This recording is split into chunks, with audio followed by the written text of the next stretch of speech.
So it should seem obvious, I couldn't make it to class today. So I figured I'd do my best to provide a presentation regardless, so I made this little video and decided to put it up on YouTube.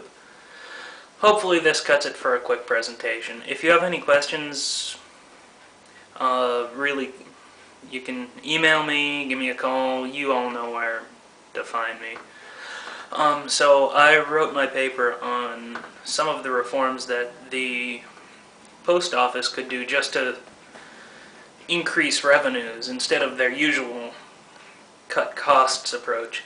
We're all acquainted with the increasing cost of stamps, we've all seen the increasing cost to mail a package, the reduction of Saturday deliveries are all some of the very traditional remedies the post office has tried.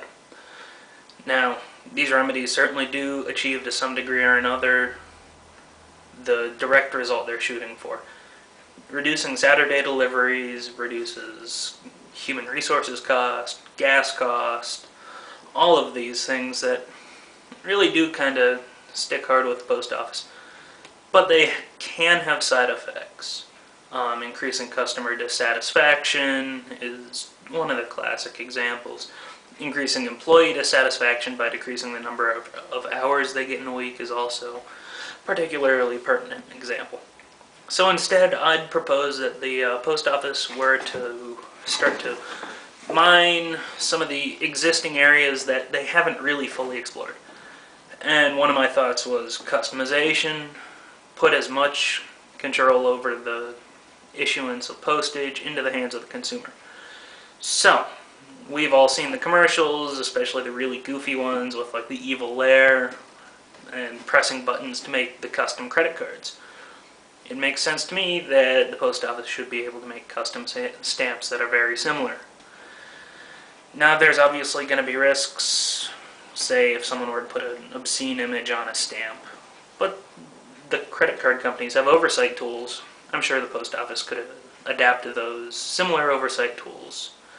Another very consumer-friendly way that the post office could derive more revenue than they're currently getting would be to make it so that instead of having to have a postage meter and all sorts of really expensive tools to print your own postage, just make it available for people to print their own postage at home from their average everyday LaserJet or inkjet printer.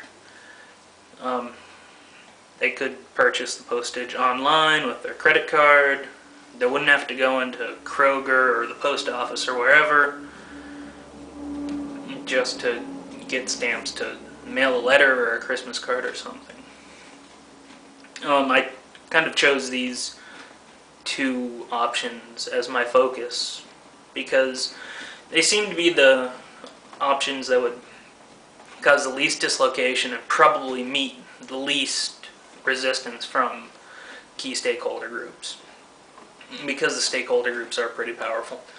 The postal employees are a powerful stakeholder group, so merely reducing or changing the human resources structure is extremely difficult.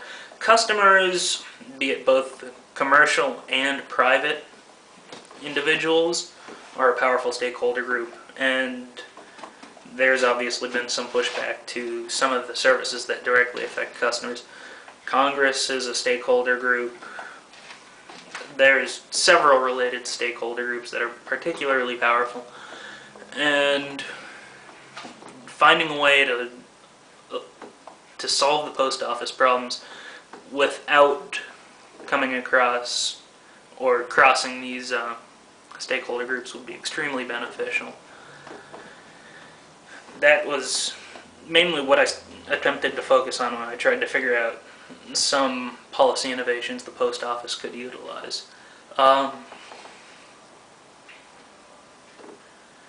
There's a couple ways to measure success. The most obvious being just a straight up cost-benefit analysis. So if the custom stamp printing option takes in more money than it costs, it's a success.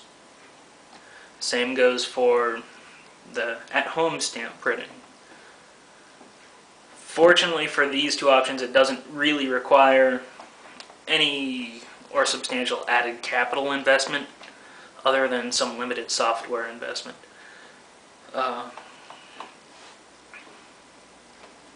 than that, it seems like a pretty straightforward set of options, and it could provide a better service to the customer of the post office.